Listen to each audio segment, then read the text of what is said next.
provided a lot of programs, and it's something that there's always young kids that need to experience it. There's always a new group coming in, new crop. Yeah, exactly. So, does your son have an interest in gardening? Did he? Not really. Oh, it didn't work on him. Well, but there's stuff there, that... At least he's aware of it. He's aware of it, and, when he gets older, he might. Right now, that's not very interesting to him. Everybody has a lifestyle at, Yeah. different points of their life that allow for things. So, but he still does enjoy being outside. Oh, good. And so I think that's good. I think the gardening helped with that because it's an excuse to go out and spend time outside. So he can detach a little bit from the technology that might be. Exactly. Technology is strong, but but I think there's a good balance there. Good. So you're currently back with the department, the horticulture department, and you're working on a little project. Yes. The little project that I dove into. Yeah. So you Dr. Cole, who was our previous department head, approached you with this, and I'll let you explain a little bit what you're doing. Yeah, it's pretty fun because it's actually I love this job because I like going through and finding things. And what I am doing actually is working on looking at extension materials and just, research and things like that could be made into a form that would be accessible to the public, which is what we do in Extension. We take research and make it accessible to the public. Right, but after years and years, there's a lot of information. There's a lot of information. In different formats. Yeah, and it's organic and sustainable information is what I'm looking at. Okay. And specifically to help people that maybe are looking at doing market gardening, not large-scale horticulture, but not necessarily home horticulture, although it goes in both directions from your small-scale market gardening. It all... Well, some of the principles are applicable. Yes, it all goes, it all goes together. Yeah. The basics are the same. But, yes, there is a lot of information. People say, you don't have anything. They don't necessarily think to go to their county extension office for organic information. People will look up, online or something like that. But the problem with that is a lot of times some of the information you have online is just, I tried this and it worked great. Okay, that was one person. And my grandma had this recipe. Yes, and this worked great. Well, maybe not. Maybe it was, something else in the environment. Yeah. So, the key is for, with science is to test out these theories and then make sure that they actually are repeatable. Right. And so... Because that's the thing. I mean, if it worked once, you want it to work again. Yeah, and so... Why did it work? Find out why it worked. Right. And then you can tell someone else, here's why it works, and with confidence that it will. Yes. So anyway, but the thing is, my example is, the best way to hide a library book is to misshelve it in the library, because no one will find it. Yeah, until they just stumble across it. Right. And that doesn't work very well for trying to get information out there. And so what I am doing is going through old Oklahoma gardening videos, fact sheets, research, seminars, things that we do have information on organic and sustainable gardening, growing, horticulture, that kind of stuff. It's just that nobody knows it's there. And so I'm trying to catalog things like that. I've got lots of Excel spreadsheets that I've got full of stuff. I've watched lots of... So are you a type A organized person? No, that's the weirdest thing. I'm not. Although I get that way about stuff. But if you were to ask my husband if I was type A, he would say no way. And so it's kind of this mix between the two. And I think that helps, actually, because you kind of spider web on stuff. And that's what it needs. It needs to be kind of, where am I looking? Where am I finding this information? And then taking all of that and then getting it down to where, okay, someone else can find it. Gotcha. So Yeah. that's kind of... And is it still relevant or Yeah, valid? yeah, or, exactly. I've watched, the two channels on YouTube, the Oklahoma Gardening and then Classics. And it's been interesting because, basically started with what you did last week and then have gone back, clear through, and back to when what we still have through Ray Campbell. Yeah. It's been interesting to watch. Well, I want to talk about that because I wanted to talk about just you and I, how much things have changed. What have you seen sitting down and I know you didn't do it all in one day, obviously, and you probably took, I need a break from watching the show and do something else. Yeah. But what have you seen through that process of seeing the change of Oklahoma gardening? Well, it's really been kind of... Or has fun. it? Maybe we're still talking about the same stuff. Well, gardening. It's kind of interesting because it is the same stuff because it's gardening. I mean, that's the cool thing about gardening is that is your commonality with everyone. Yeah. Everyone that grows. And so that doesn't change. But the presentation of it does. And also what people grow. And it's funny because back when Ray, his whole backyard is peach trees and, blueberry plants and... It's that edible forest. It is. Which nobody used that term probably back then, I'm guessing. But probably not. It was just your backyard orchard. Or whatever. But, and then with Sue Gray and Jim Gallett, the garden out of the Oklahoma Garden, it was this giant plot, that they did with, tilled with a small tractor. Right. And then planted this gigantic vegetable garden, and then they moved into doing some raised beds, and it was more focused, I think, back then on edible crops. Okay. And then it kind of has gone to, as public interest goes to, what's ornamental? What would make my landscape look good? We kind of went in and started including a lot of that.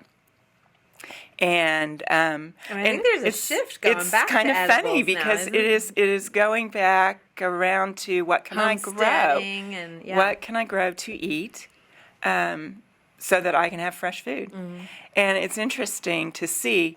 But the other thing is that the scale of it has from being this, I don't know, 100 by 100 bed or some huge garden to a lot of interest in container gardening, raised bed gardening, and stuff like that. But there are people that are wanting to scale up, and so I think it's starting to kind of cover a wider area. Whereas container gardening was really, really popular for quite some time, and it still is. But there's also quite a bit of interest now in in growing enough to be able to can or or sell at the market. or sell at the market or anything like that. And that, if you're canning, you need a lot of food. So it makes it worth your while to can. Right. I heard somewhere that like in New York City they're offering classes, like people pay to go to these classes to learn how to can, and it's this kind of fun, the 20-somethings are all doing this and everything, and it's like, Extension has been offering those sort of opportunities, for free in a lot of cases, to do that sort of stuff and information on how to do that. So it's just funny how it's become hip now to go do that sort of thing. So. Which you talked and important. About. It's good that they're doing it, though. That's funny, though, that you said that because Extension has been doing that the whole time. And when we work in Extension, so we know what Extension is. Right. But there's a whole lot of people that don't know that. It's true. And so they don't realize the wealth of information that's there. And I mean, honestly, there was a learning curve even coming in when I started hosting 4 years ago. I had worked for Extension. I knew about stuff, but being on campus and accessing those specialists, I mean, there's even more going on than I knew about, and I'm learning every day. That's the fun part of my job. Yeah, and you know this, but learning from all the specialists and their passions. I mean, I emailed somebody about worms, about an article from New York, or Cornell, I think, And somebody emailed me back and he said, well, I'm not the person, but we have somebody down the hall who's a specialist in worms. And I was like, I didn't know. Yeah. You know, so I saw that. Yeah. I saw So that it's episode. funny, yeah, how you get connected to the resources around here. So Yeah. And you were talking about specialists, and people are like, oh, they're so, trained in on one thing. But somebody has to do that. Somebody has to be so focused on that subject matter so that they can dig into it, so that they can then present it to people that don't have time to do that. I don't have time to think about worms all the time. It's good somebody is doing that, though. It's good someone is doing that. Yeah. And there's all of those areas that it's really good that someone is doing that so that we can reap the benefits. Yeah, definitely. So that sounds like a mountain of work that you're going through. Small library you're organizing. It's a lot. It's a whole lot. But it's really cool because it's something I'm very interested in. So. Yeah. So what is the timeline on this? If there, I'm not trying to put expectations, but when can people start seeing some? Well, they can actually see some of it now. Okay. Because is it called a playlist? Yeah. Oh, this whole technology thing. Talking about stuff that's changed. But the videos are on YouTube. Okay. Oklahoma Gardening. Okay. And so you've gone through all of our shows and kind of pulled those out to organize them as a playlist. Yeah, Okay. and so there's a playlist that has organic and sustainable on it. Okay. And so that is available now. Mm-hmm. And I think that they're working on ways to make that more available like on the OSU website. Oh, okay. Okay. Things like that, getting to it more easily. Yep. From the main site and not just from Oklahoma Gardening site. Okay. So, but anyway, that is available now, and I think that there will be some fact sheets come out and probably some video. I think we talked about some possible segments. Well, yeah, I was going to mention season that. In that process, that process, you have found gaps or holes. I mean, basically, it's like a literature review, right? Yeah, you've gone through and you've said, okay, we've got this information, but we're missing this information. Mm-hmm. And so you and I are talking about some of those holes and how the show can help fill some of those holes and possibly lead to fact sheets and whatnot. So what are some of the holes we're looking at? Remember any off the top of your head? Let's see. You know this better than I do. Yeah. One of the things that it seemed like there wasn't a cohesive way to approach it was how to diagnose plant problems or how to tell someone, here's what you need. Here are the tools that you need. You need a hand lens. You need, something to bag your plant in if you're going to send a sample in and stuff like that. And then also how to approach it and like how you could use your phone to help diagnose plant problems. Right. Oh, my tomatoes are really having problems, which is the usual. But, if you get a picture of the leaf or the fruit, that doesn't give anyone trying to help you enough information. And so, what are some things that, some tips on how to take a good picture with your phone so that you can send that in and then you will give the person on the other end enough information to be able to help you with your problem. Right. And so that's kind of an area where I think maybe a series or a fact sheets or, something that can tell you here are the steps that you take. And here are the supplies that you need for that. And another one is in the area of like seed saving. You think, we can save seeds. But how do you really do that? And, we know, okay, you can't save seeds from every plant and have it come true to form. Mm-hmm. But, someone out there doesn't necessarily know that off the top of their head. Right. And so what are the things that we can tell people? I think we get, because we work in horticulture and we're around people that work in horticulture, we forget because we think the basics. Yeah. Yeah. We forget that not everyone knows this.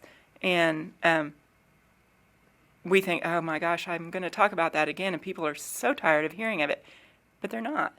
Well, and and that goes back to there's always a new crop of people coming into gardening. Yeah. And I think that was a learning curve that when I started here, I was like trying to come up with new segment ideas. And it was kind of an internal joke. They were like, oh, yeah, we did that or Steve did that, or Kim did that, or Enid did that. And it's like, I can't come up with an original idea.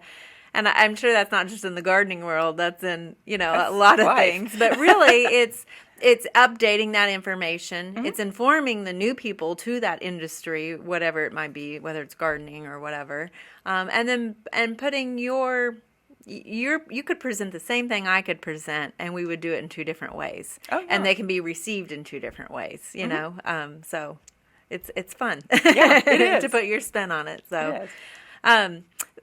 I want to pause right now real quick and remind anybody that might be on Facebook listening that if they have questions, we do have somebody monitoring the Facebook page that they could comment in the section. So if they have found a gap that they think or they're curious about a certain aspect of sustainability, maybe you could answer that question whether you've come across a resource or not, or any other questions that they might have about gardening.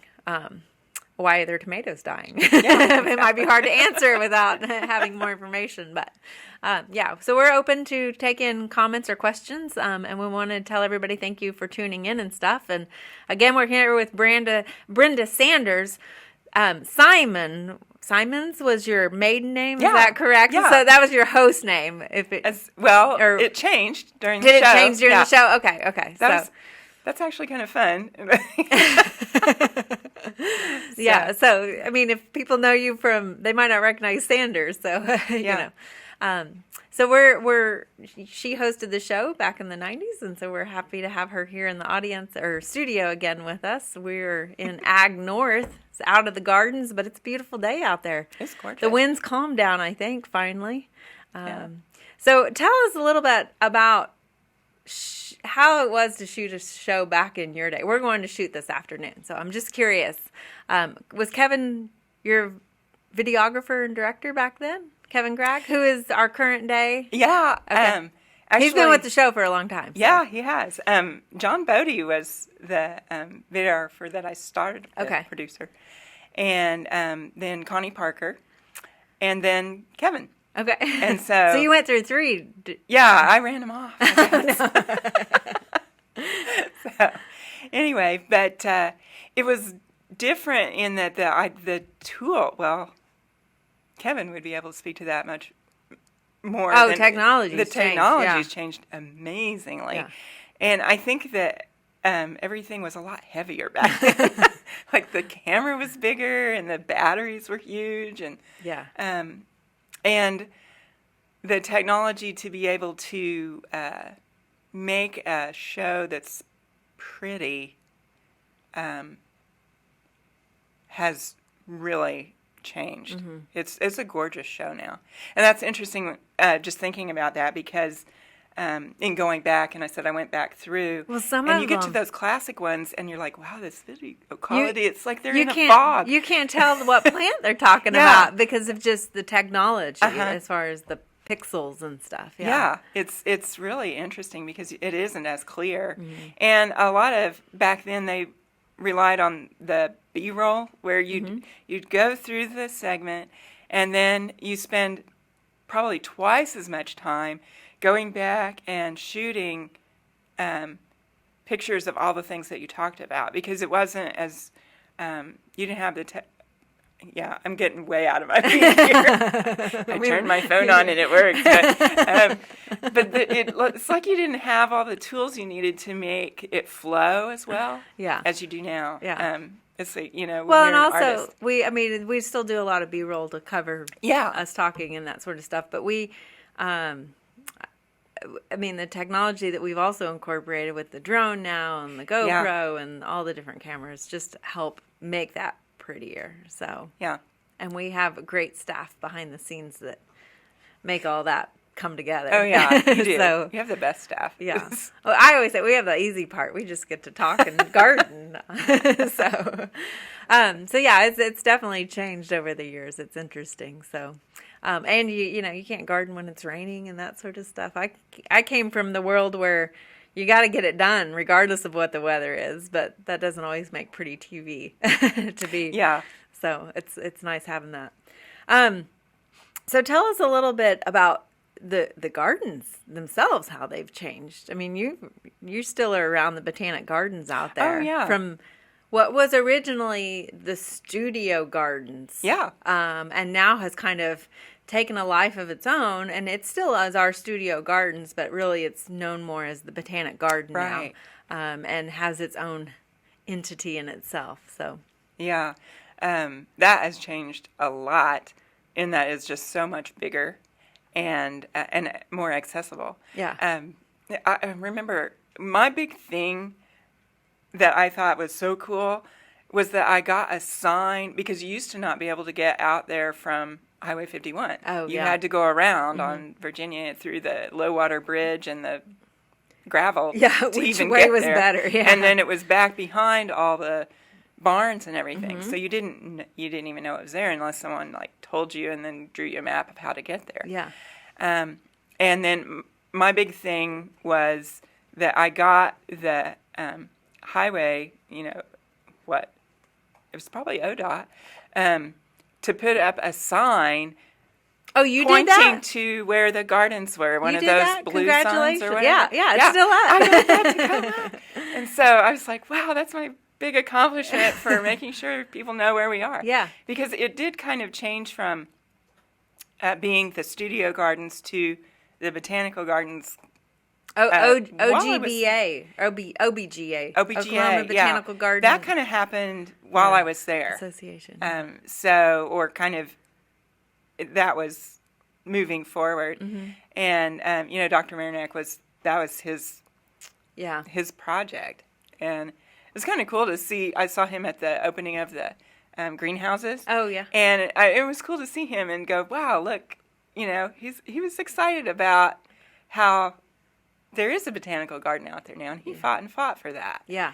And to see that vision, actually, people are out there. They're doing yoga. They're having concerts and all of those things. And those were just kind of like a dream. Wouldn't this be nice if? Yeah. When I was there. That's the thing, is so many people are accessing it now, and they're not necessarily directly garden people or horticulture people, but they're becoming exposed to it through that avenue and through different things such as yoga and concerts and stuff like that. So just because it's a nice space right outside. Right. We got to say hi to Fran. So we want to tell Fran hello. I think that might be the Fran that we all know. So hello, Fran. Thanks for listening to us. And then we also have a question. What are the best resources for a newbie to begin a home organic veggie garden? Best resources for a home organic veggie garden. Well, actually, there are several, which they are starting to be cataloged. It's not out yet, but it should be able to access that maybe by the end of next year. Okay. Maybe the middle of the year. Okay. Where you could type in on the OSU website that The fact sheet website? Or okay. yeah, and find organic resources. And a lot of your basic extension resources can help a newbie, even if they're not completely organic. That's what I was going to say. Exactly. The home garden guide. Yeah, the home garden guide is great. The best fact sheet if you're new to vegetable garden. It tells you when and what to plant, like whether it's seed or transplants. Exactly. The date range that you're supposed to be doing it, the depth, all of that stuff. And so that's very good resource. And also there are fact sheets out there on, so we were talking about tomato diseases. That took 3 fact sheets. Yes, it did, because there's 3 different reasons. Big, reason areas, I guess you could say, or something. But those are good. So don't just go in, like if you're going to go to your extension office or you're going to go to the website and go, okay, I need to have organic, information, and just type organic in. Because a lot of times your basic how to grow something information is applicable all the way across the board. That's true. So you can get started there, and then from there you can kind of go, okay, are there some information out there that would tell me, instead of using pesticides, what is it that I need to do? And again, those things, some of your basic things of scout your garden. Right. Which is well, and we talked about doing that as a segment. What does that mean to scout? What does it mean to scout? Because you're not out camping in the woods. And just because you see a bug, just because you see a bug doesn't mean it's a bad bug. Exactly. You might not want to spray. Yeah. I mean, that good bug might be an indicator also that you do have bad bugs. You're just not seeing them. Exactly. But that they're taking care of them. So. And so, we can have information that tells us how to do that, which I was talking about. So right now, I'd say still your extension office is a great place if you want to be, or if you're a newbie organic gardener. Yeah. Because there is information there, and there's going to be more. Mm-hmm. So, stay tuned. Yeah. Stay tuned. So, and I would also say, a lot of websites and we're cautious too, or we have an understanding of the word organic. Yeah, it's a big old word. Is a big word that's, I don't know, for lack of a better way to put it, is kind of owned by the government because you have to be a certified organic to have your stuff stamped organic. Yeah. You have to go through all this processing and 3 years of filing and reporting and checking your property and where your sources come from and that the soil is actually clean and hasn't been sprayed and that sort of stuff to be certified organic. So a lot of times when you type in something organic, it means something bigger than maybe what you're looking for. A lot of times I think what we're looking for is just IPM practices, sustainable ways of doing things and that sort of stuff. So be cautious of looking just for organic also. So IPM is integrated pest management, which is kind of what we were talking about as far as using good bugs to fight the bad bugs, sanitation in the garden, that sort of stuff. So I think sometimes we get hung up on the word organic when it means other things. So yeah. So back to the Botanic Garden a little bit. I mean, we're right now around 6 or 7 acres. We've got a prairie. We've got the shade garden, and what did it look like when you were there? How's it? Well, it was just this little postage stamp in the middle of what's there now. And it was starting to grow. It was like, again, it's kind of funny looking back through the videos that there was just this very wide open space. This is before me. Very wide open space. And then that little barn was there. Which I always thought that's where the cooking happened. And then I remember coming in high school and then finding out at the time that it was just a storage shed. I was like, it was like finding out that the Disney princess didn't live in the Disney house for me. I was a real garden nerd. So it was all illusion. The illusion popped for me. Yeah, it was a storage barn. Yeah. And actually, where the cooking happens now wasn't there. Right.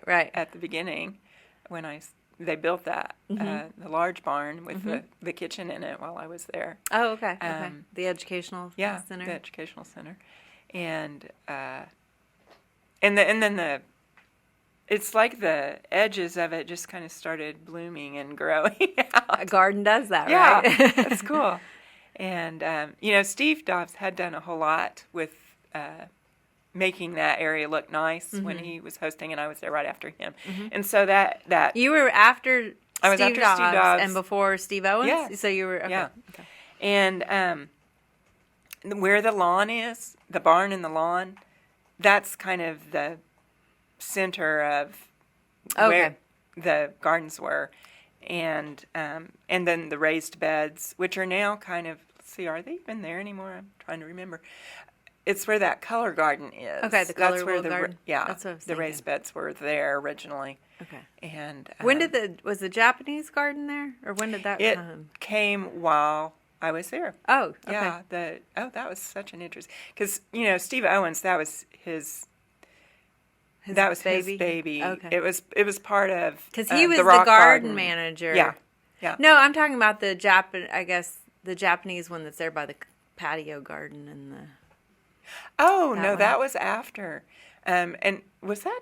I don't know if it was the same people that came back and helped with that or not. Okay. The one that was down I'm getting a head nod from the audience. That was different.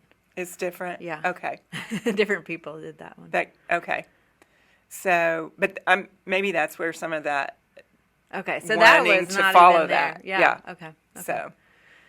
So, Anyway. but the rock garden Steve did while he was the garden manager. Yeah. Okay. Yeah. Okay. So I know that was part of his master's program and stuff like that. So, what was your favorite segment? Do you have one segment that really sticks out, or do you have a good story you want to share with us? Oh wow, I hadn't even thought about that. I probably couldn't. A good road trip story. I mean, I know how a lot of things happen when y'all are out and about and that sort of stuff. Do you have Oh, gosh. nothing too incriminating against the current audience. I can't even think of anything right off the top of my head. Were you able to go around the state as much when? Not as much, but we did go around, which that's one of my favorite things that I still miss about being host was getting to go around and see other people's gardens. That was awesome. And go in and have them on the show and then let them show off the fruits of their labor. Right. And that's just really fun. And I do miss that part of it. I miss meeting the people, I think, the most. Yeah. It's not necessarily a segment or whatever. Oh, said at lunch. Somebody cued your memory there. Yes. Oh my goodness. What's the poinsettia? I was like, we're getting notes on here, folks. Sorry. And so I was like, I don't know about poinsettia luncheon. Oh. That obviously Yeah. reminds you of something. Well, it reminds me of when you would get to the end of the season and it was very hard to fill because we taped up until right before Christmas. Yeah. And you never know how soon winter's going to show up. And you have to do the poinsettias and which are gorgeous, but that's the only gorgeous thing at that time of year because everything else. We were getting nervous this fall. Yeah. But we went, I don't even know where we were, but we went to some greenhouses where they grew a lot of poinsettias, but I'm going to have to, I don't even remember all the things, but I do remember it being very interesting. The plants or the place or? The whole day. The whole day was just. The whole day. Okay. So, anyway, let's see. I remember us locking the keys in the car one time. Oh, was that Kevin that did that? We've done that. We were down in southeastern Oklahoma having dinner because we had to go back out and finish shooting. Lock the keys in the car. I think we were at Horticulture. Oh. And I'm not sure. That might have been, were we doing the insects the musk thistles, yeah. Oh. The musk thistle insect that... the weevil, yes, or the roundup, yeah. Yeah. Yeah. Yes, we did that. And I think that we were trying to find our way to where we were supposed to be, and we were at Horticulture, and then, yeah. Well, did you have that rule? Because we kind of have that rule. The road trip's not over until you've at least turned around once. Like, we always have to make a U-turn at some point. Yeah. It seems like. That is definitely how it works. Y'all didn't have access to Google Maps. No, we had nothing like that. Yeah. We're like, we've got these directions in this map. Yeah. This crumpled up map that's in. Although I've made that mistake. I'm like, I've got the directions, and then we get to a place that has no reception, and I'm like, no more directions? Yeah, sorry. I kind of navigate that way anyway. Like, you go in circles to get to where you're going, and that's kind of how we worked a lot of the time. Well, so you were hosting for about 4 or 5 years, is that correct? Yeah. And what's your what was your takeaway from it all? Any advice for me? No, I think you're doing a great job. Oh, okay, thanks. I think you can tell me the truth after. Yeah, no, seriously. remember, I've watched everybody. That's watchable. So, but I think my takeaway is it's like, you were talking about how much gardening has changed, but it doesn't all. Mm-hmm. So there's always that thread of commonality through it. Mm-hmm. And so that also weaves everyone else together. Yeah. And that's a pretty cool thing. Yeah, yeah. And I love that it's such a blend between an art, a science, a therapy. Mm-hmm. You know what I mean? It's just this blend of all of those things, and people are attracted to it for different reasons. Yeah. Some of them really get into the science, the irrigation, the mechanics of it, and then some people really get into it because it's a therapeutic thing for them, and or an aesthetic beauty for them, or provide nutrients for their family and that sort of stuff. So, yeah, that's cool. And just thinking about it, like, since we are on Facebook, aren't we? This is what we're on. Yes. Okay. And the Book of Faces. Yes. And the thing that I have a friend from high school that lives in New York City now, and we have very little in common because he lives in the city and I was just like and but when he posts pictures of his rooftop garden and he's growing this beautiful mandevilla, and I'm like, oh, he's got the mandevilla, and I love that plant, and I have the mandevilla growing, and it's just a cool thing. Yeah. To be able to go, oh wow, we share that. Something. Yeah. Yeah. And so, I think that's kind of my takeaway from it, is that really you can talk to a lot of people about gardening. It's true. Well, Brenda, we promised the audience that we were going to bring you back.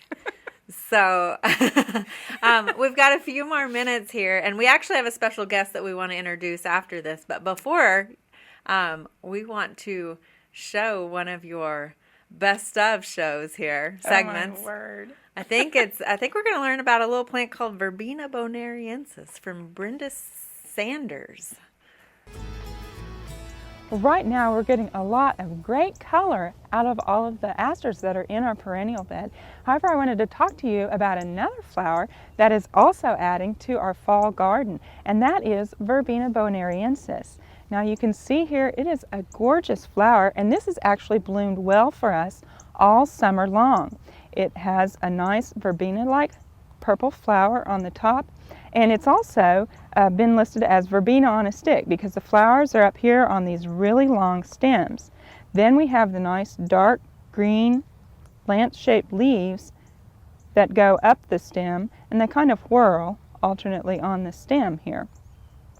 Now, Verbena bonariensis bloomed, as I said, well for us all summer. We had a little bit of lag in bloom in late July and August. If you deadhead it very well, it'll keep blooming. And now we're having a resurgence of bloom that will look nice for us until our frost. Now, this plant is originally from Brazil. It is hardy to zone 8. It's a perennial. However, here it is not a perennial, but it reseeds itself so well that it will come back in your garden year after year. You can just move the seedlings to where you want. Usually they're right where you want them to be anyway. This is a very good plant for the back of the border.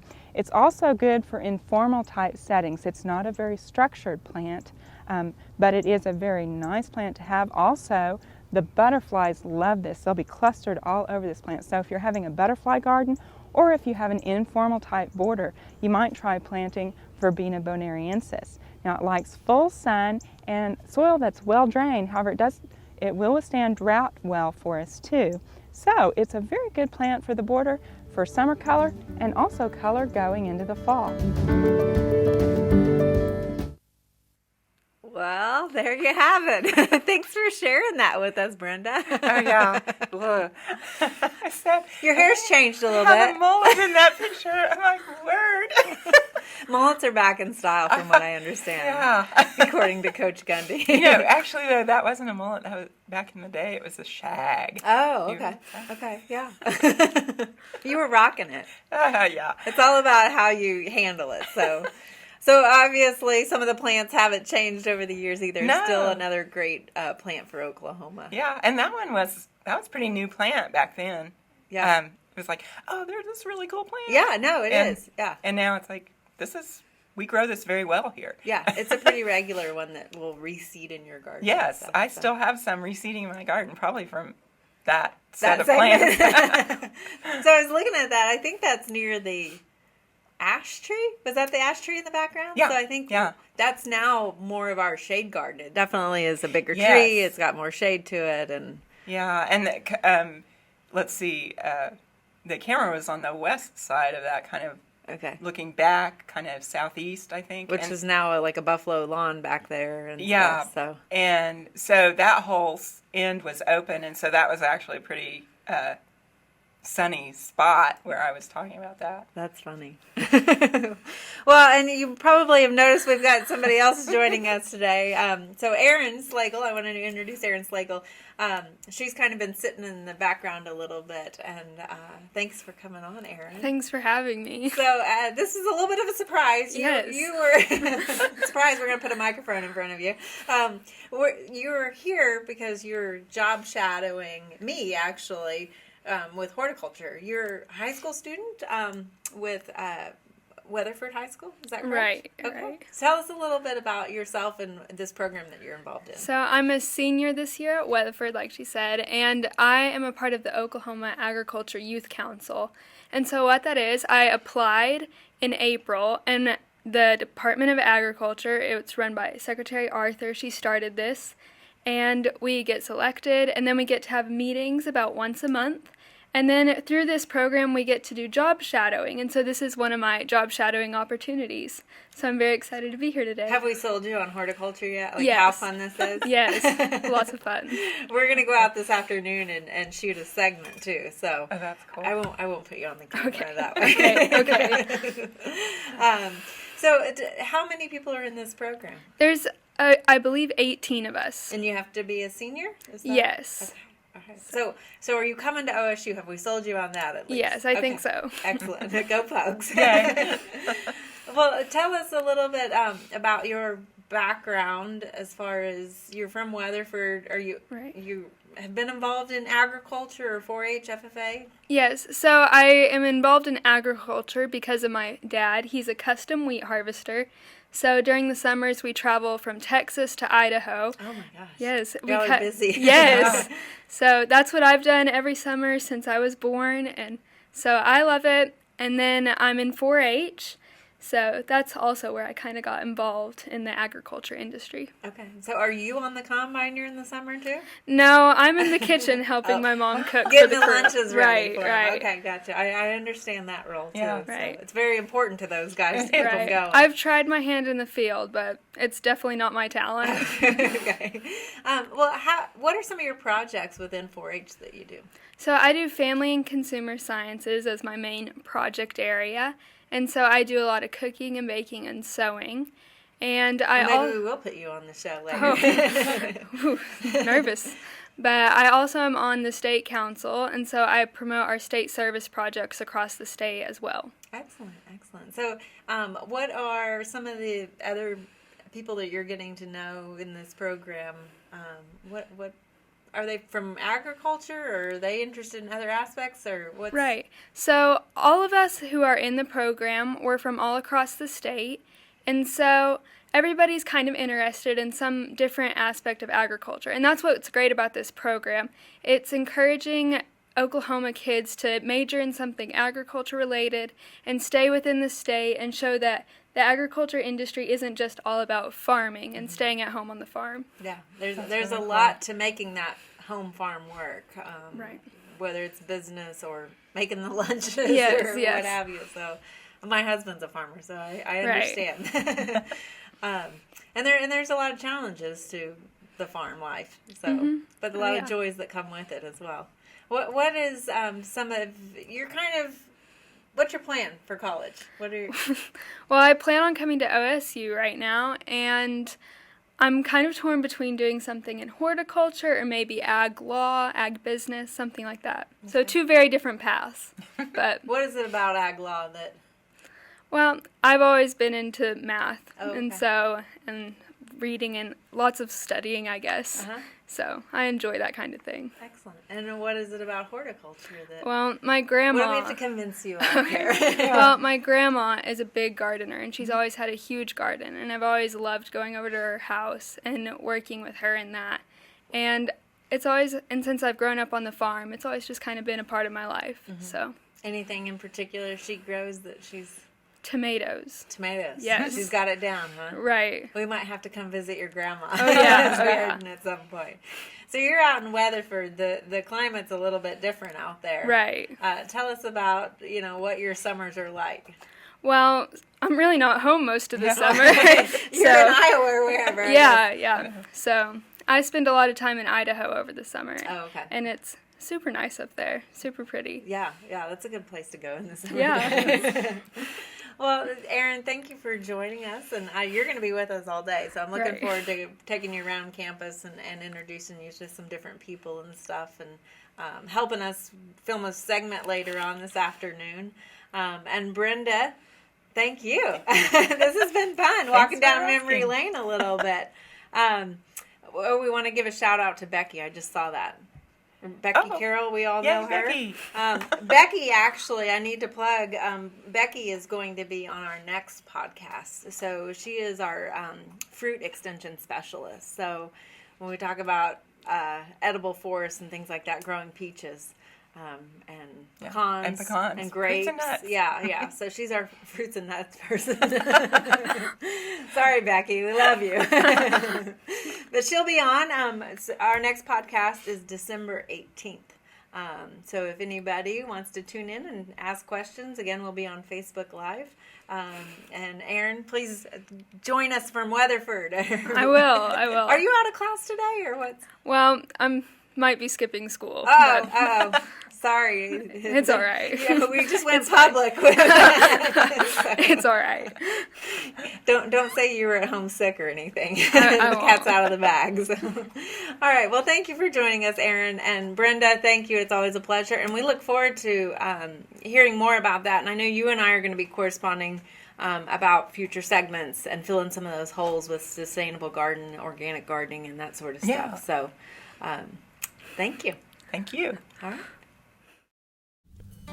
To find out more information about show topics, as well as recipes, videos, articles, fact sheets, and other resources, including a directory of local extension offices, be sure and visit our website, oklahomagardening.okstate.edu. And we always have great information, answers to questions, photos, and gardening discussions on your favorite social media as well. Join in on Facebook, Twitter, and Instagram. You can find this entire show and other recent shows, as well as individual segments on our Oklahoma Gardening YouTube channel. And tune in to our OK Gardening Classics YouTube channel to watch segments from previous hosts. Oklahoma Gardening is produced by the Oklahoma Cooperative Extension Service as part of the Division of Agricultural Sciences and Natural Resources at Oklahoma State University. The Botanic Garden at OSU is home to our studio gardens, and we encourage you to come visit this beautiful Stillwater jewel. We would like to thank our generous underwriter, the Oklahoma Department of Agriculture, Food, and Forestry. Additional support is also provided by Pond Pro Shop, Greenleaf Nursery and the Garden Debut Plants, the Oklahoma Horticultural Society, and the Tulsa Garden Club.